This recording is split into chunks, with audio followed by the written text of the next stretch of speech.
The biggest issue with Victoria 3 doesn't actually lie in the game itself. Ironically, the company whose biggest success comes from making historical games has ignored and failed to capitalize on its own historical success.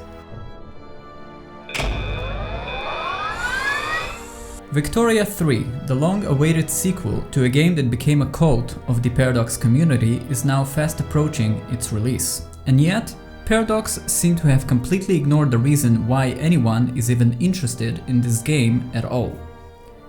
Victoria 2 was not a huge hit when it was released. In fact, it was quite a mess and was riddled with many gameplay issues, bugs, and was overshadowed by both Europa Universalis 3 and Hearts of Iron 3. And yet, despite a horrible release and pretty much being ignored by Paradox after only having 2 DLCs released for it, Victoria 2 has managed to hold its head high and become a much-loved game in the Paradox catalog. So what's the problem, you say? What does this have to do with Victoria 3? Let's look at this through the eyes of a new player to the Victoria franchise, someone who did not play Victoria 2 and wants to know a bit more about this series. What would be the first natural step for someone like that? Play the last available title in the series, of course. And this is exactly the problem.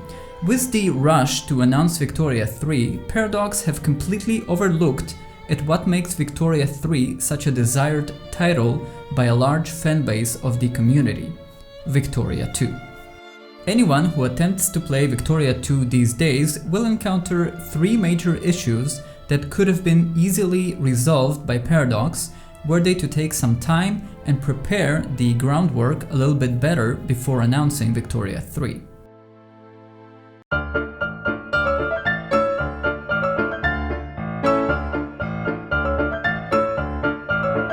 The first issue is the fact that Victoria 2 does not feature UI scaling, and computer monitors have come a long way since 2010, when Victoria 2 was released.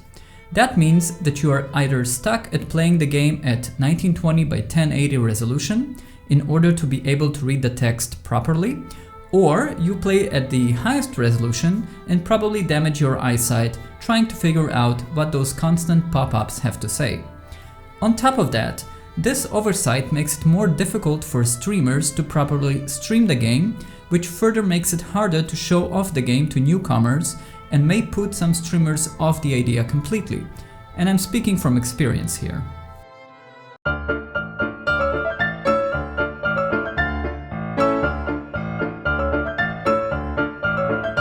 The second issue is the multiplayer, which in its current state is just broken.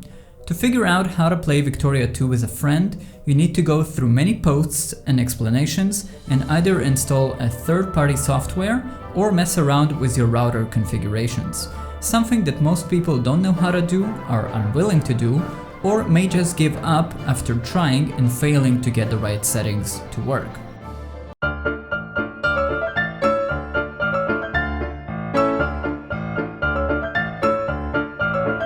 The third issue, and one that really hits close to home, since this is a modding channel, is the lack of Steam Workshop support.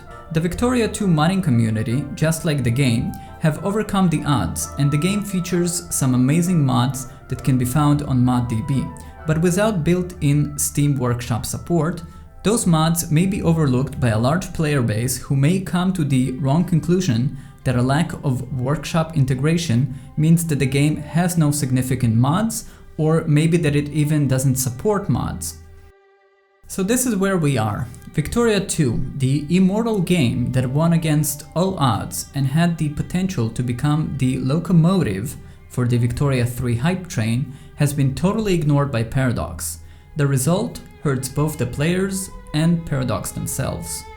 If the game had all 3 elements functioning, we would see many more streams of the game, a rejuvenated community at a much larger scope than what we have now, and that would no doubt reflect in sales numbers for Victoria 3. Now, some of you may say that integrating UI scaling and Steam integration may be impossible or too much work. I will remind you that we are at a time period where many much older games than Victoria 2 are being remastered and often recreated. So it is hard for me to believe that what stopped this from happening was some kind of a technical barrier that Paradox could not overcome. Hopefully, this is a lesson for Paradox to learn from in future releases. It is not easy to create a timeless classic that keeps people coming back for more, and oftentimes you don't even know that you created one in the first place until much later. But ignoring a proved one when it's right there in your hands is just foolish.